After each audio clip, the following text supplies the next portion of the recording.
You know the thing about two microbats. For example, they can eat 1,000 mozzies a night. Yay! And are a more effective fertiliser than bees. But I don't know how they rate in comparison to bumblebees. The bumblebee is number 5 in the pollination chain. Oh. The microbat is number 2. You'll get that in about half an hour's time. Wonderful. I'll take you into your pollination. Okay, they can be a huge asset to agriculture, and John can tell us how. Some are incredibly cute, but please folks, don't try to handle these unless you know what you're doing and have been vaccinated. John, would you like questions during or after the talk? Both. Both, he's happy. Yes. He'll be talking for about an hour, then we'll have a 5-minute break, and so you can get up and move around, you can talk to John, he's got some microbat boxes. I have one, Pam has one already. Good. Hers are full of, Yeah, they definitely have microbats in. mine is not. So I might have to talk to you afterwards about where to put it. All right, but that'll come up too. That'll come up All too, right. that's great. Okay, and then we'll continue with the rest of the meeting after that. So now I'd like to yield the floor to John. Thank you, And Sue. let's hope you don't ask me any Yes, help. thank you, ladies and gentlemen. Thank you for coming and thank you for your interest in microbats. We are expanding. We're getting lots and lots of more people which are becoming interested, purely and solely because of the education that we actually put on the microbat. So you'll see what we've got here. That's me, look. We've been sort of fiddling around with bats and microbats and megabats for about 20 years, so we've got a little bit of information. Now, which way is this going to go? There we go. Okay, the morphology of the bat. Many people say, what is a bat? It is a mammal, and that mammal is us.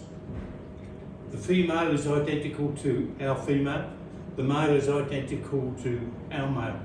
Copulation is identical. The only difference between the microbat and us is the food chain. They don't have breakfast because the restaurants won't let them in. That's the only difference. Otherwise, everything else is the same. Okay, so if we have a look at that, and we look at the arm here, look, that is what we have there.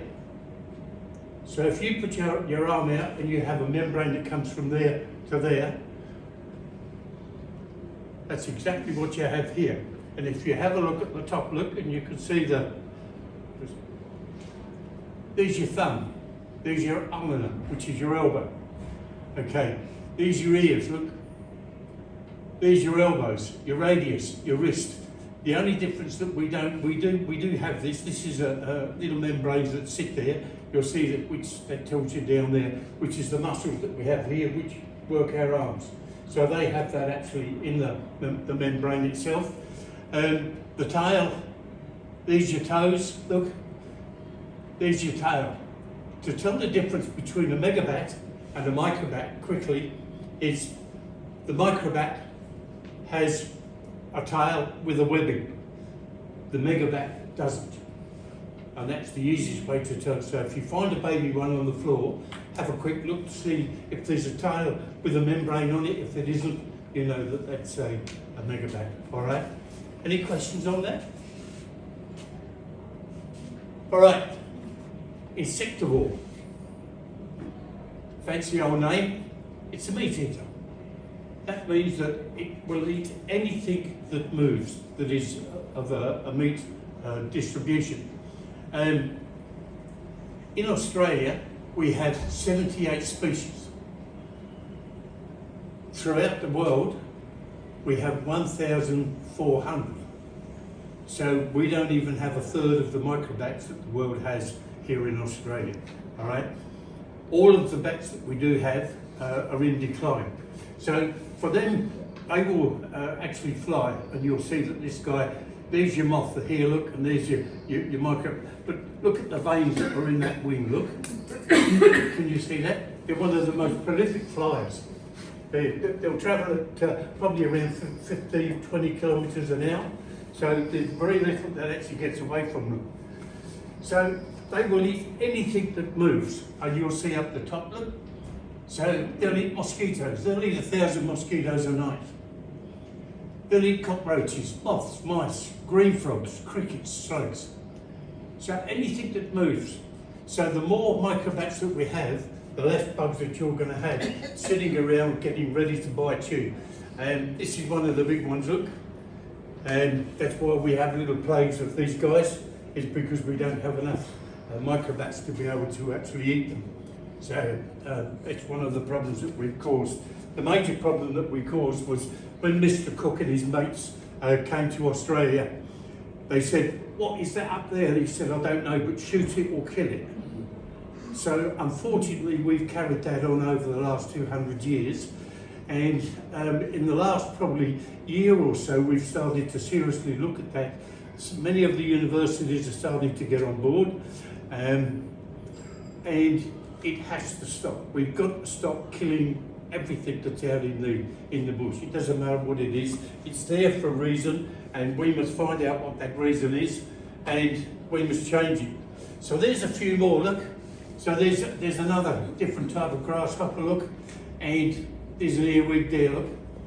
So this is part of your food chain. So when you see something in the garden, don't spray it, leave it there, because that's somebody's breakfast, okay? Right, fish eater. Here he is, look. He's called the Moyoitus, right? They're quite prolific here. He's one of the Vespadulas. So there's 8 of the Vespadulas that we have in this area, and he's one of them, and he will eat the fish. This is the gambusi, which is the mosquito fish. And you'll hear council turn around and put out papers every now and again. Empty your dishes, empty your flower pots, don't let water sitting around. But when you get to a lake, you can't do that.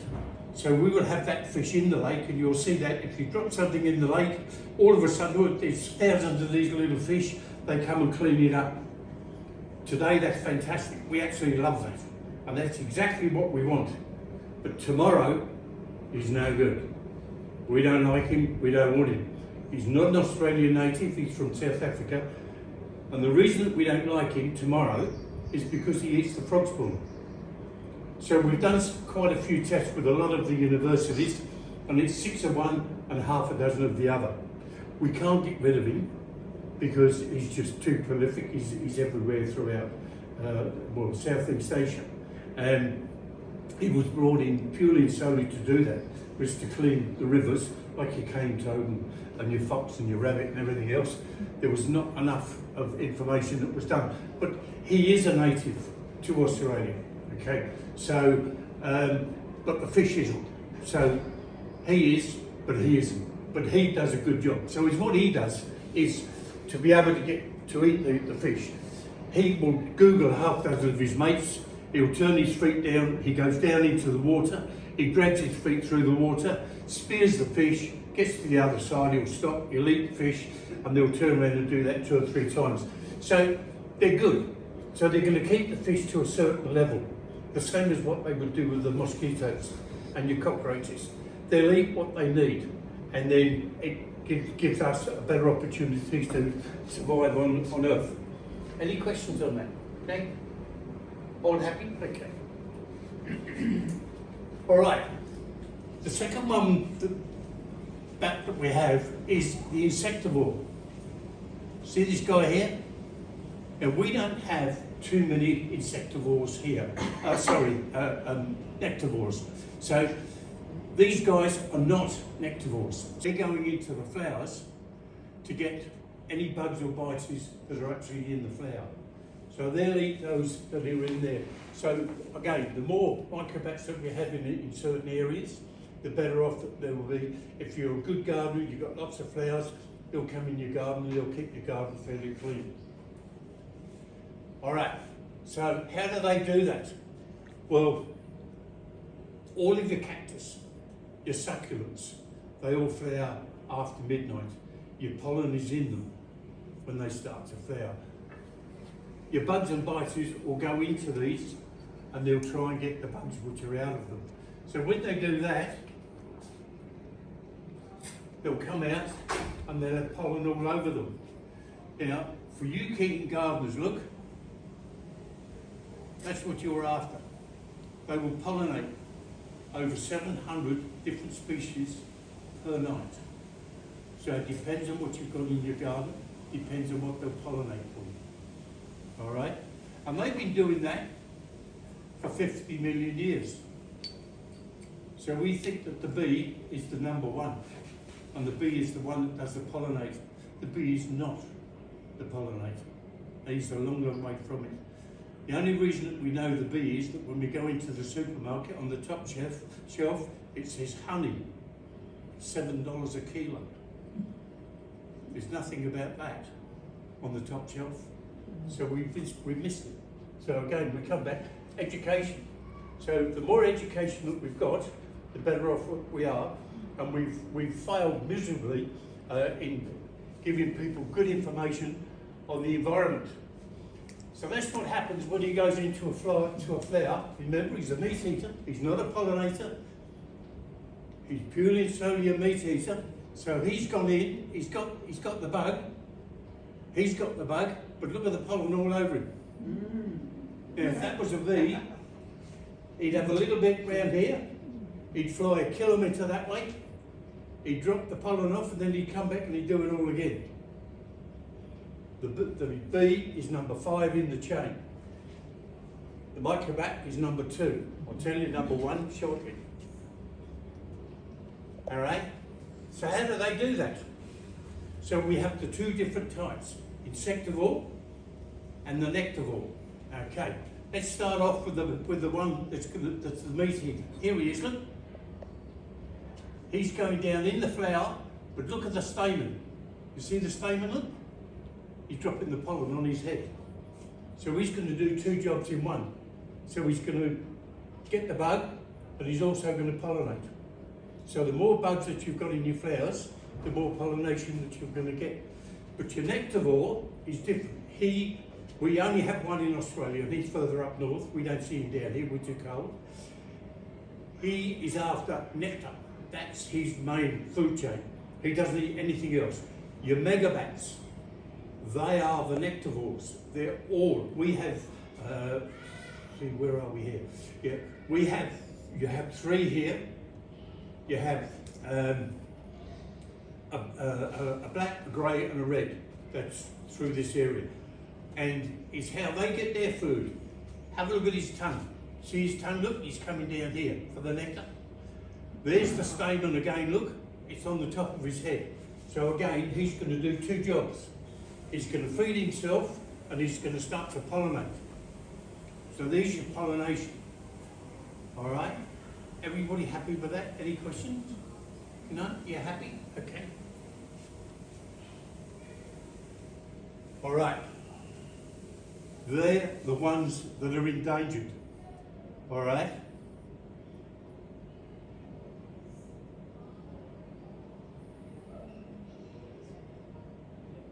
So what did we say? The bee is number 5. There he is down there, look. There's number 1. Your birds and your bugs. So everything that flies into your home and you don't like, you spray it. Stop it. Don't do it. They're doing a job of pollinating. So, number 2 is your microbat. Number 3 is the wind. Does anybody know what the wind does? How it does it? A lot of your eucalypts and your figs and stuff like that, when your pollen starts, it comes out with a puff. And they throw that up into the air, and your bats and your bugs and biters will smell that. They'll get on the mainstream of the wind, they'll come in, they'll smell it, and then they'll dive down into the flower. And that is where, there's your bat there, look. So that's where they'll eat it. The next one, look, is the rain and the dew. We're not sure how that happens. When it rains, not heavy rain, but light rain, fills your flower up, picks up a bit of pollen, turns the flower upside down, drops to the next one with the pollen in it. So as it goes down through the tree or the shrub, it will actually pollinate. And then at the bottom, there's your bee. Okay, he's number 5. All right? Any questions on that? Yeah, I want to know your birds and bugs. Who are you including in the bugs there? You mean true bugs or Everything. or beetles and Everything. or flies Yeah. and flies, Mosquitoes. mosquitoes. Okay. If you go out overnight, it varies from area to area. You'll have different. You've got butterflies that come in. You've got moths that will come in. You've got cicadas. All of your bugs, doesn't matter what they are. They'll climb up into a tree somewhere. That is their food. And remember, their food is carbon. All right? We call it pollen for the sake of a better word, because it looks good, it smells good. But all those odours are a different carbon, and it tells the bats and the bugs and the biters, if they get sick, they can go to a particular tree, and that's a medicine for them. So they understand that. We're still trying to find that out. There's a couple of universities that are really starting to get into the pollen. There's an awful lot of information that we don't have. All right? So, but there's all your butterflies, look. You know, your different types of birds. There's your bee up there, look. See, look? Because your bee is endangered. All right? In some areas, it's worse than others. Your microbats are endangered. A lot of your butterflies, and the reason that is because we keep spraying too much. So the more we spray, if we spray any one of those particular bugs that we've got up there, it will fall to the floor, something will eat that. And it's dead, it's got poison in it. So that whatever eats it is going to eat that poison. So it's a chain reaction. So then when he dies, he goes to something else a little bit bigger, he eats that, he gets the poison, so on and so forth. And this is where we have to try and stop the spraying. Whatever we spray is a danger. And we come back to what we do is biological control. So the chappie that was going to try and be here today, I was hoping he was going to be here. I was going to get him to talk to you. He's the senior scientist at one of the big schools, and he does a lot of work for the Brisbane Council. Brisbane Council are in the process of starting a biological control for the city. And this is going to be the basis that's going to come through to nearly all of the towns and villages throughout Australia. We're going to cut out a lot of the chemicals. We're just using far too many. The easiest way for you guys to understand what chemicals can do is tonight, or you probably saw it last night, there was a house that was on fire. And they spoke to the man next door, and he said, within 3 minutes it went boom, and it blew up. Anybody ask the question why? Because we spray flies, we spray bugs. In there is a chemical, it's called kerosene. It's not a fire retardant, it's a fire accelerant. So instead of your fire, if you go back 50 or 60 years ago, we used to get a fire in the lounge of the kitchen. I used to burn a bit of the, and that was it. Not today. You know, every house that you see, and it's all made of plastics, it's all emitting gases, and you use your polishes to polish, you use your fly spray. I know we do. We have probably a can a week or a can a fortnight. So there it is. Try and get off the chemicals. John, Okay. These your John, can I just ask? Now, I noticed on that list you had microbats. Yep. What about the macrobats also as pollinators? the microbats. Macro, you know, the other bats. The megabats. Megabats. Microbats. Yeah, Right. not macro, megabats. The megabats. They would be in that too, wouldn't they? They're in the same. Yeah. It's. Number two. They're endangered, but slightly different. They don't pick up quite so much chemical. They're man-made. That's Council. pollinators. They're still number They're two. pollinators. That's all they do. Yeah, and they'll be number two as Yeah. well. Yeah. They pollinate your hardwood forests. All right. That's your main thing. Your megabats are at the tops of the trees because of the size of their wings. All right. They can get up there. They can fly 50, 60 kilometres a night, and they can turn around and come home. But they still need. They still need to get to the pollen and eat the pollen, and that's all they eat, that and the nectar. So they pollen and nectar. Yeah. I noticed ants a lot up there. It's pollinators. I probably didn't have enough room. All right, it'd come in with your bugs. Right, your ants are a big pollinator, huge pollinator.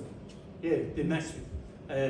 It's anything that gets into a tree or a shrub is a pollinator. It will go for the carbon. It will smell the carbon. And as I said earlier, to explain your food chain a little bit, mammals, we have a breakfast, don't we? We have a lunch, and we have an evening meal. Each one is different. These guys can't do that because they can't get into restaurants. So what they do is they go from different flowers to different trees to different grasses. So there's your breakfast. So that's going to be your cornflakes, your milk, you know, and whatever it is that you're going to have for brekkie. Then you've got lunch, so you're going to have a bit of salad or something like that. And then of an evening time, you're going to start to have veggies and meat. So there's your iron content, your carbohydrates and all your bits and pieces. So there's your build-up. So we had major problems. If we go back 10 years ago, we had major problems. It's called drought. And if you're not too sure how that drought affects your bush, your trees absorb moisture. When they absorb that moisture, they turn that into pollen and nectar. And if there's not sufficient water, your pollen is of a poor quality, your nectar is probably even poorer than what that is. So instead of them flying from, we'll say, half a dozen trees of a night, they have to fly to 10 or 12 a night to get the same thing. So they're using twice as much energy to get half the amount of food that they require. So if I said to you guys, you can have breakfast today, but for the next fortnight, you're not going to get a lunch or an evening meal, how would you be at the end of that fortnight? You'd be struggling to go to work, your energy levels would be so low. So it's exactly the same. So they do the same thing. So the more plants you've got in your garden, the more that they're going to come in, the more they're going to associate with you, and the stronger that they're going to be, and you'll find that the more you've got, after 4 or 5 years, you say, gee, my garden looks good, it's your pollination. Your bugs are not there, but your pollination is. And your garden will look 100% better than what it was 4 or 5 years ago. And you wonder why. Pollination. Okay? Any more questions on that one? Yep. Do they like jasmine and stuff like Everything. that? Everything. Everything. Yeah? It doesn't matter. Any flowers, but you'll see, let me just click that one over. All right? Yeah, there's a few there, look. That will keep the bugs away. So instead of spraying, put them in a flower pot. When you open the window, put the flower pot next to the window. It stops them from coming in. You don't have to spray. And you're going to save money. Okay? So there is some of your bugs. They're all pollinators. There's your honeybee, look. There's your bumblebee. So don't kill them. Happy with that? Surprise, eh? Hey, it's amazing, all right? But that's what happens.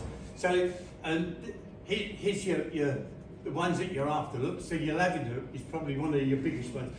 Most people, they've got a lavender somewhere. Put it in a flower pot, put it next to the window, all right?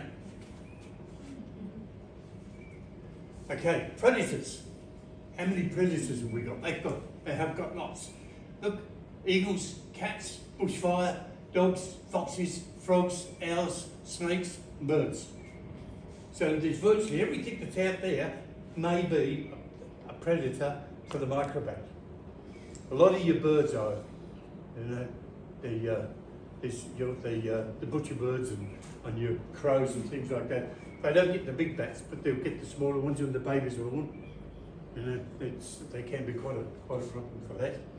Okay, there's a couple more. Look, I put this one in. It's if there's any carers here, we do have some. Quite often we get problems with these guys.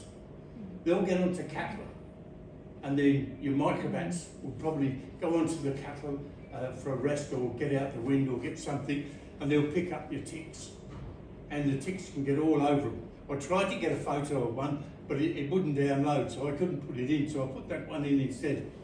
Okay? And the other one who gets the problem, there he is, look, your little green frogs. All right? Your green frogs will eat your microbats, and your microbats will eat the green frogs. You may ask the question why. All right, if you're having a barbecue, where do you get bitten first? Down on your feet. So where's your food chain? Down there. So where's your green frog? Down there. So your microbat is coming in to get the mosquitoes, and the green frog gets him, and vice versa. Right? So if there wouldn't, microbat won't eat a big one like that, but he'll eat the smaller ones. All right. So if he comes in for a mosquito and there's a green frog around, boom, he'll grab him. Okay, he'll knock him off. Okay. Snakes will eat them. And who knows what that one is? Hollywood. That's Dracula. The only one, we don't have him. He's up in Malaysia. Well, there's two actually. There's one in Malaysia and one in South Africa. But he's your blood. He'll eat. That's all he eats is blood. So he'll latch onto cows and sheep and goats and things like that. And again, that's where they can pick up ticks. All right. So, but it's what they do. They've got serrations on their top lip and their bottom lip, and they rub the two together, and they draw blood normally on the ears or on the neck, and then they'll lick the blood, and that's it. And then they go home. It's not like Dracula, where he takes a litre and goes home to the wife and kids. Right? That is just not okay. He's just not there. Well, so you can forget Dracula. Okay. So where do they live? Here we are. Look. Habitat. All right. That's where they'll live. They'll live anywhere in a cavity. Doesn't matter where it is. Can you see the microbats in here? Look. There's some here. Look. There's some here. Okay. Look. There's some up there. So next time you're passing a brick wall, don't stop and have a look. Never know your luck, you might see a couple of microbats. But it doesn't matter where. If they find somewhere that they think is a nice place, they will live in it. The gentleman here, oh, he's gone. Oh, there he is. The gentleman there, he's got a friend, he's got them. We get them all the time. It's the reason that they're where they are is because modern man has come along. There was probably a tree or a couple of trees on the block of dirt, and they've cut them down. That was their home. And then they moved off and went somewhere else, and then that tree got cut down, or they lost their home for some reason, and they said, oh, we know where there's one down the road around the corner. Well, they don't know the difference between a tree and a house. And that's where we sort of come in and we try and get rid of them. The easiest way is go to Bunnings, buy a string of white flashing lights and get a couple of CDs, hang them up somewhere. You just upset them, just totally annoy them, and hopefully they're going to move. 9 out of 10 will, but there's always the odd one that sometimes, I've got 2 in Maryborough, they've been there 4 years and we can't shift them. They just, doesn't matter what we do, they just ignore Can I it. just add something to that? I'm a microbat carer, and probably most old Queenslanders on the Sunshine Coast has a colony of microbats. Yeah. So, Yeah, and it's very quite different common. species depending Yeah. on what they are. So, and like we find it, the hardest thing for us to remove them and stuff is baby season, because you can't touch them for 6 months, and it's actually illegal to do Yeah. so. You can't touch them now. Yeah. Is there any, do they do damage? Is that why you don't leave them there? They can, well, they can do. It's not so much damage to the house. It's more so if it's a permanent colony. So some bats will come in and it's just kind of like a storm or whatever, and they just come in and they've got stuck, or it's just a break. But when you've got a full colony, which could be up to like 1,000, depending on the species, it's not so much the bat itself; it's the fecal matter that does it. So it's just a build up, and it can do damage that way. So They get smelly. That's the easiest thing. yeah, most people don't know that they've got microbats in their No. house. Yes, Pardon? We discovered we had bats in the belfry. Yes. And out of the church out at Whitman. Yes. We've got Dr. Les Hall out there. We lost Les last year. Yes. No, 2 years ago. And it has a steep tin roof. Yeah. No insulation. Yeah. So they got up there and they removed the guano, poo, and then we voted, because it's so hot, that we put insulation up there. Yeah, So the men, the powers that be, were going to go up there and get rid of the bats. And yes, I said, how are you right. going to do that? Oh, relocate them, whatever, up to 100, I think they do it. And we found poo coming down that's the first indication, there was some poo on the floor. I thought, what's up It's there? very difficult. Anyway, It is. they went up a week ago, to think they were going to remove them, and there's none up there. No, They removed a bit of poo. yeah. You can get a lot of money for that. They sell It's that. worth its weight in gold. Yeah, and they don't know where they are. Now, will they come back? They're going to Yes. put There's potential. wire. There's Yes. potential there. You're better off doing it now. If they're not there, you do it now because it what do you could. do? You've got to find where they get in. Yeah, you Then got. they have, they're going to put chicken wire there, and I said, but won't their teeth bite through that? No. No. Won't? No. Okay. No, Thank you. chicken wire is probably your best. But normally is what we do with a lot of that is we get a piece of plastic about so big and it's a one-way flap. So they can come out, but they can't go back in again. You can try that. Because Yeah. What are these lights you were talking about? Where can we put them? You can put them anywhere. Christmas lights? they're, Yeah, they're, just go to Bunnings. they're better or off buy a doing forest. it now because it's Don't do it outside of now. you do it Do it now because it's outside of breeding season. Yeah. So it may not be a breeding colony. So like that's the thing. That's the hardest thing we find with removing them is you can't remove them for about 6 months. Yes, we Be- knew that. because That's why of they the went looking. babies. So now is the time to do it when it's ideal when there's no And bats. then they can put the insulation, otherwise the insulation would have got, Oh, they'll rip that to pieces. would they? Yeah, I yeah, thought it'd yeah. be the Oh, yeah. permanent No, wood. they'll rip that out. Yeah. Okay. Are you a campanologist? Am I? Yes. Are you a No, campanologist? I am not a campanologist. Okay. I was supposed to say I am, or I was. When is the breeding season from when? The breeding season starts in about 3 weeks, 4 weeks. April? It varies from year to year. It's what you've got to look for is when you get that first cold, snappy night that goes down to probably about 7 or 8 degrees, that is when the female, if she's not pregnant, she will make sure that she will find a male and she will become pregnant. And then she'll then go into what we call torpor here. It's similar to hibernation. Hibernation is when your bats get 0 degrees, there's no food, so they go night-nights. So if you went down to Melbourne, that's what you're going to get. Go to Kosciuszko, that's what you're going to get. So Kosciuszko, you'll get 3-4 months of really cold weather. Melbourne, you'll probably get 2 or maybe 3 months. Up here, we don't get that, so we don't get a frost. So we call that torpor. Now your female will then stay where she is for probably 3 nights, and then she is pregnant at this stage, and then she'll fly out, she'll eat and gorge as much as she can for about 2 hours, then she'll go back into wherever she is, and she'll stay there.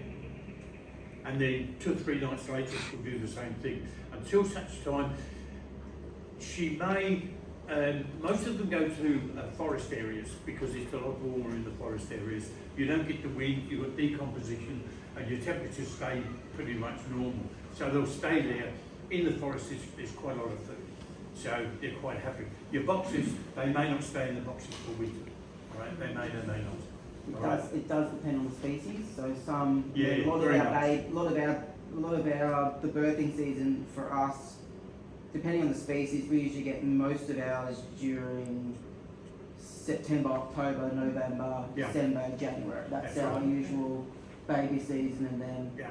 you have all your sub-adults. So it's kind of See, what you've got to remember is we've got 22 species here that go up from Gladstone sort of like down towards Brisbane. So within that, you've got variations of copulation. So your first lot that we call is first or second week in August, and then they start and then they go through till January. So we've then got 22 different species that hopefully are going to have babies. Do they interbreed? No. No. I say no. We've just found one in Melbourne, and Melbourne University is like head office for Microbats, and they're trying to find out if it's crossbreeding or not. We don't know. If it is crossbreeding, it means it's a new. Do you know what species it was? No. Okay. Because they are finding new, like splitting species and stuff. So that, Yeah. that could be it, that they've kind of found that there's a new. There's a lot of the subspecies. countries are just starting to put a lot of money onto the environment. Australia was one of them, and we are finding things that we never knew we had. Thailand 2 years ago found an elephant. Mm. I don't know how you find an elephant, you know, but it's a new one. They didn't know they had it. They found 3 frogs, and they found 2 new bats that they didn't know they had, because they're putting money into the environment, and universities are doing testing. Australia is the same. We're just starting to get there. Another 5 years, and hopefully there's going to be a lot more money. All right, we're forcing issues. I've got a big job to do on Wednesday with Queensland University and WWF. We're putting 100 MicroBat boxes on a property that have just planted 1,000 trees for koala bears. So things are starting to happen. We're starting to get big time. Another 4 or 5 years, and hopefully we can be in a lot better position than what we are. All right, there's a few more. Look, okay, we got to keep going. Otherwise, I'll be here for lunch. Who wants to buy me lunch? All right, so there's your man-made. There's another tree hollow. Oh. All right, who knows this guy? Ted Fencing. Anybody know Ted? Council were going to bulldoze that tree. It's down in Maruli, down in Maroochydore somewhere. And Ted stamped the foot and said, "No, you're not." Right, and he saved it. As far as I know, it's still there. Council haven't changed it. It's 1,000 years old. You know, and they're just going to bulldoze it. Housing. They said, "No, you're not." So this is a tree that's up in Cairns. My wife had her 72nd birthday underneath that tree with a piece of cake. All right, she loved it. Remember that? All right. So the reason we've got that. This is part of your habitat. There's probably 50 to 100 microbats that will live in different areas in here, and you'll see that tree there. We need trees in Australia. You'll see that one. Look, that's lovely. There's a microbat would be in there, and he'll be in there. Look, and he'll probably get in underneath there. The trouble that we have with the Australian natives, they do not make holes. The European trees, when they drop a branch, they leave a hole, and different birds get in there and they dig it out and makes a nice hole. We don't get that. If you look at your eucalypts and most of your trees, they get covered over because of your diseases. All right, so it stops the holes. So our breeding programs in the forest areas are not good. All right, that's where your boxes come in. What you're doing is you're making an artificial forest in the forest. Okay. So there we are. Now, if you're going to put microbat boxes off, wind is a problem. So the higher you go, the less chance you've got to get any microbats. All right, so you try and keep it down, keep it around your gutters. There's one that we did. That's a university lecturer there. She's the PhD at University of Sunshine Coast.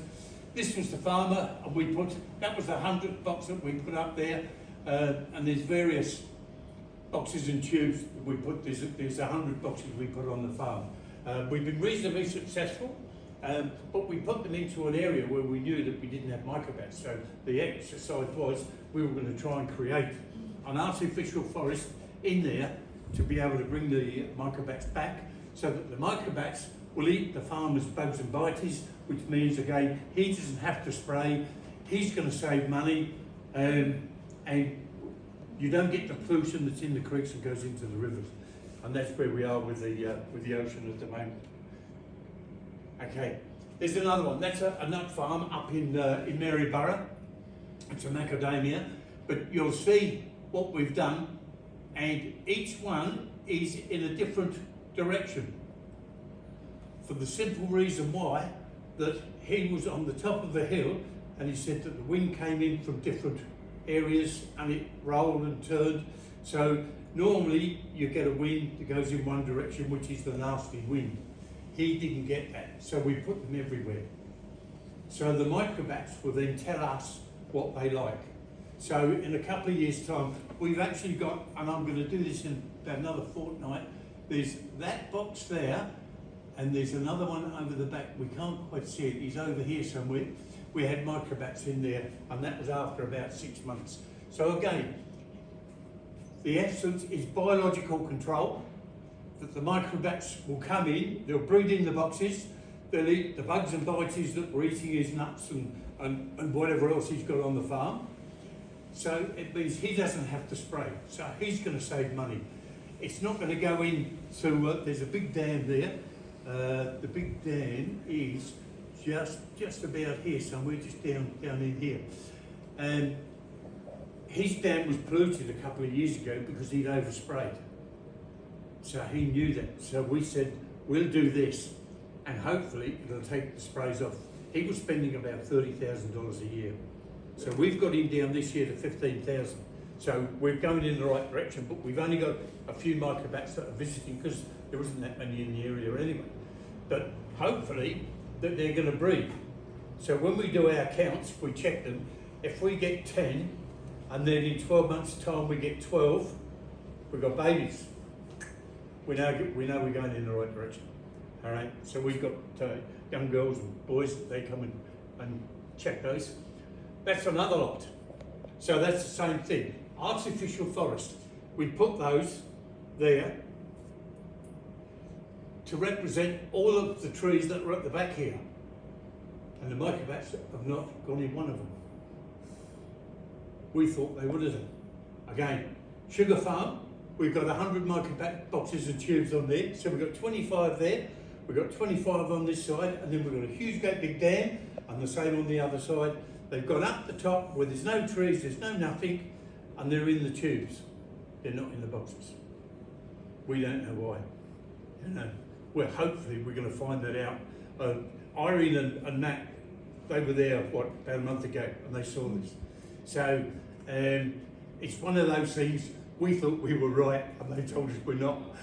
So we're wrong. So whatever you do, you think you're right. Mother Nature will tell you whether you're right or you're wrong. But then, what we'll do is, when we do know and we're confident of what's happening, we'll go and turn the boxes around. So we're facing in that direction so that we know. So, but there's 100 metres between this and another lot. Okay? So here's another box. Look. Lovely bat on it. Rubbish. If you put any motifs on any box, whether it's for a bird or for a bat, they're not going to go in it because Mother Nature says we do not steal from somebody else. So the Microbat will say that is occupied. So they won't go in it. So they won't go near it. All right, so don't put anything on your boxes. There's some of your domestic, look. It's where the man, that's that box, he's got two boxes. He's got one down there, look, and another one up here. And there he is there. He's gone to Bunnings, he's bought that. And he's gone a little bit high, but he's still all right. He's still underneath his gutter line. And if you look at your gutter line and say, right, I won't go over that, because once you go over that, you're going to get your wind. If you look out of the window there now, you've got huge amounts of wind. That's a hurricane. They're only 2 grams, don't forget. That's all they are. Okay? Now, look at this bloke. Killer. People make them out of contaminated and laminated timbers. And as soon as you do that, the glues inside are petrochemical. And they're a killer. They can be carcinogenic to us and to the bugs and the biters. So if you have a little read of this look, and you'll see here, they've got a short lifespan. Probably 2 years, maybe 3 years, depends on how much weather that they get. All right, they're subject to lightning strikes. All right, due to your petrochemicals. They emit dangerous gases. Anything from about 17 degrees, you'll find that they'll start to expel huge amounts of gases. So if there's anything in your box, it's going to kill them. And remember what we said earlier on, these things will fall off the tree or the pole, whatever. And there's all these little pieces of timber that your bugs and your biters will eat, and they can't congest it. So it gets into their tummy, they can't pass it, so they die after 2 or 3 days in agony, and that is not nice. So we wouldn't have anything to do with the box like that. The boxes that we have, you'll see here, they're solid. They're a solid timber. You don't paint in there. Again, if you paint in there, that's a plastic paint. That'll give you probably another 3 or 4 years, but the gases will go up and go into there. All right, and if you put a box up, give it at least 6 months before you think you're going to get something, because we've been handling it, so it's got to dehumanise before you actually get microbats in there. All right. Everybody happy on that one? Okay. All right. Histoplasmosis. The ladies over the back half sort of got into it. All right. It's the guano from the microbats can give you a nasty chest infection. It's called histoplasmosis. It probably won't kill you. You can Google it. You'll see there's 4 or 5 pages. If you've got chest complaints or asthma or something like that, it might sit you on your bum for a couple of days or a couple of weeks. All right, you just get a nasty cough and an irritating chest. If you really want histo, you can buy it in Bunnings. Go and buy a bag of compost. If you have a compost in your own garden, you can probably have it there. It's caused by rats, mice and bats. All right, it's worth about $10,000 a tonne if you can buy it. All right, I bought some for a lady this time last year. It cost me $45 for about 300 grams, a little bag of that so big. But if you can afford it, put it on your garden. You'll have the best garden in the street, believe me. It is fantastic stuff, all right? But it's hard to get, okay? All right, everybody happy with that one? Yep. Okay, just have a, how's that gone? Can we? No, I can't change it. There. Anyway, just have a quick read of what's there.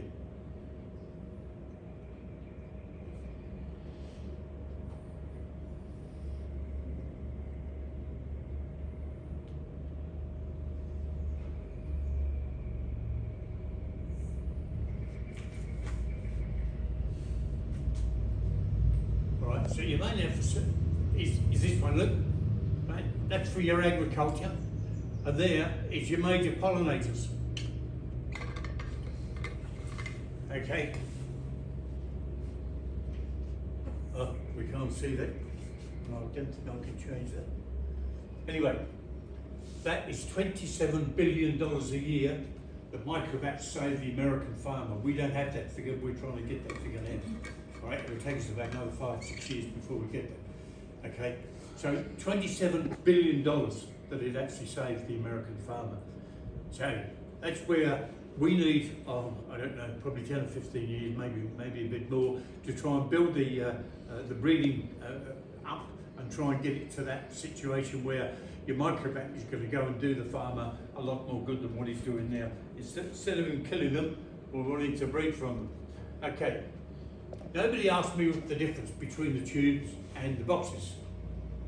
Would somebody like to ask that question? Yeah, thank you, madam. Thank you for your question. Yes, jolly good. The reason that we've got the tubes is this has been doing a tunnel. I don't know if you guys are familiar with that. Okay, there's about 15,000 microbats in there. We were doing some work for Bundaberg Council, and we were picking 2 temperatures. We couldn't understand why we were picking them, so we sent it to Melbourne to Marie Kerr, professor down there, and she came back to me about 6 months later. And it's what happens is that you'll see your colonies high up, right? See them up in here and up in here. They get up into these little domes, and they the female would create her own humidity. She'll go up to 90–95% when she's pregnant or when she's about to get pregnant, and just before she's due to have the baby, she'll go to the side of the cave here. All of these are about to have a baby, so they like a little bit of privacy, a little bit of serenity, and then when they've had the baby, they'll take the babies back and they'll go into here, what we call a creche. And you'll see, you can't quite see, there's a couple down here. and you'll see there's one down here, look, see, look, and there's another one here, look, there's a couple here. They're flapping their wings, and what they're doing is they're taking fresh air up to the females, taking the stale air, pulling it back down, so they get that nice circle, and that keeps the females in good condition. Can I also add with that, what they'll also do with the, depending on the bat species, Yep. they'll actually fly in circles. So Yes. because the caves are quite cool, it's got that ambient temperature and it's quite damp and stuff. But what they'll do is they'll spin in circles, so Yep. they'll fly in the canopy and push all the hot air straight up into the babies, Yep. because the babies are Very clever. tiny little mice babies. All right, and there's a little group. They're moyoitus. You'll find these are eastern bentwings here. The moyoitus and the eastern bentwings are good friends. We don't quite know why, because the eastern bentwing he likes to cave work and stuff like that. The moyoitus, he likes the flat grass areas with lots of water. But when it comes to babies' time, they seem to associate together. So there's some sort of security that we don't quite understand. There's about 1 million questions that we really don't have answers for. Okay. Here's your echolocation. So how do they find their food? They put that out. Is what they do is, it's like a dog, all right, pushes out and it goes straight out. It'll hit whatever it is that is the food chain, then it turns around and it comes back in again. You'll see it here, look, see your black lines? It goes out, there's your mosquito, look. It hits that, then it comes back and it says to him, I'm a mosquito, bang, he'll go for it and he'll eat it. But there's other mammals that do that. All right, so there's whales, sharks, dolphins, and most of your large fish, like your sawfish, that's sweet. Do the ears have any antenna properties or No. just ears? So that picks up the. No. So basically, so they've got the little air thing there. So what that actually does is it will pick up the frequency. So you'll see. You'll see ripples in the ear. Yeah, they'll move their ears around all the time, so they'll actually pick that up constantly. I know. It's when you look at the microbats. You've asked the question which is unusual. Most people don't ask that. There's 3 different sorts. Okay, you've got stubby nose one, and then you've got long nose with big ears, and then you've got another one. He's got like an ear on his nose plus 2 ears. So he's got 3 ways of finding his food: his ears, his nose, and his insectivores. So he'll eat more of a night than what some of the others. The others with the big ears, they got ripples on their ears, and it goes in. The one with the stubby nose, he's the guy that's on the floor. All right, he eats the bugs and bites that are on the floor. So anything like your centipedes and millipedes, little mice and stuff like that, he'll eat that. All right. What are the ripples for these ears? It catches the sound and pushes it down into. Anything That's to the do with tragus. So the that's air like currents? us. So that little bit in there, that's your tragus. Yeah. So that actually what? picks up the frequency. It's called tragus. So this will flap here. Okay. It's the same kind of thing, but it's obviously more developed. So Yeah. it's no channels. So you've learned something. All right, as I say, they're mammals, they're identical to us. All right, so whatever you've got, they've got. Okay, so here's your major problem. All right, have a read of this, look. You've got about 3,500 different mosquitoes. These are different viruses. And because of your climate change, a lot of them are coming down from up north and they're coming down with us. All right, so the more microbats that we can have, the less mosquitoes you're going to get, the less disease you're going to get, the less sick you're going to get. And that will then save the government billions of dollars. Okay. Everybody happy with that one? All right. Diseases. The first person who can show me a microbat on there gets $50. All right, I'm in a generous mood, aren't I? All right, you won't find one for the simple reason that we don't get microbats or megabats that kill people per year. We've only ever had a couple which were further up north. Was it about 4? I think it's up to 4 now. Is it up to 4? Two of them were back carriers. One of them was. It was 2 in Rocky. That was about 8 years ago. And then we caught one in New South Wales. That was that little boy. Yeah. He picked and it I up think there and was, put it in there was his another pocket. one. I think it was in Brisbane. We're not sure whether it's temporary or orientated, or it's climate, or it's grasses, or quite what it is, but we're not too sure. But they do carry a virus, and if you do find one, for it, whether it's dead or alive, put gloves on. If you don't put gloves on, you pick him up and he does scratch you, go to your nearest doctor or your medical centre, and if you're out sort of like in places like we are here, in the middle of nowhere, and you're not too sure, if you're on holiday, you know, doing a bit of touring, go find your nearest police station and ask him for the medical centre. He'll tell you whether there's a doctor in the village or town or whatever it is. If not, he'll ask you where you're going, and if you say, well, I'm going that way, he says, okay, keep going and go to Kingaroy. All right? So you've got 24 hours. Don't wash it. If you do, just let the water run on it. Don't scrub it. If you scrub it, you're able to push the virus in, but just wash it. We suggest just leave it alone. Just don't do anything. Go to your doctor. He'll give you probably 8 injections. Yeah, it's not pleasant. My wife had it done. It's not nice. Yeah. It's, All right. Was it 20 Yeah. mil syringe? So you've got 15 mils. So they Yeah, do it's- like half of it in your arm and the other half in the wound. So depending on where you get bitten, you get Yeah. infections. They get the serum from No. horses. Horses have to, they actually get the horses to be bitten by a microbat or a megabat. And they have the poison in them. They take the blood from the horse, then they doctor it, and then they give it to you. So you get the white corpuscles, and then you get the pink ones, and then you get the red ones. And it is about 8 injections, as Matt says. You know, it's so if you've got a sit-down job, take your holidays. So they don't do 8 injections anymore. What they basically do, it's 1 injection, but it's not nice. It's actually like about 15 mil syringe, Is it really? and so they do half of that in the bite. So if you get bitten on the face, you really don't want that. And then the other half, they'll put it in your arm. So it's actually 1 injection, but it used to be a lot, but it's one big injection now. There you are. So your biggest problem is Don't get bitten. your mosquito. There's your problem. All right? So look at ants, right? Same thing. So all of the diseases that they give the bats, we call them newspaper diseases. It sells newspapers and television. It's propaganda, most of it. They've done it for years.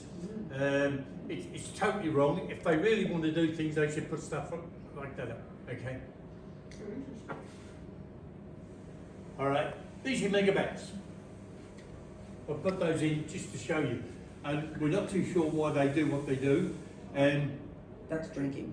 yeah, even microbats will drink, and megabats drink. Now, most of their food is of a liquid nature, or it's got liquid in it. We don't quite understand why they drink. And the way that they do drink, you'll see this guy here, look, see his tongue? They'll get down, they'll put their chin just in the water, they'll get that wet, then they get their tongue and they lick, and they'll take the water. They may do that 2 or 3 times.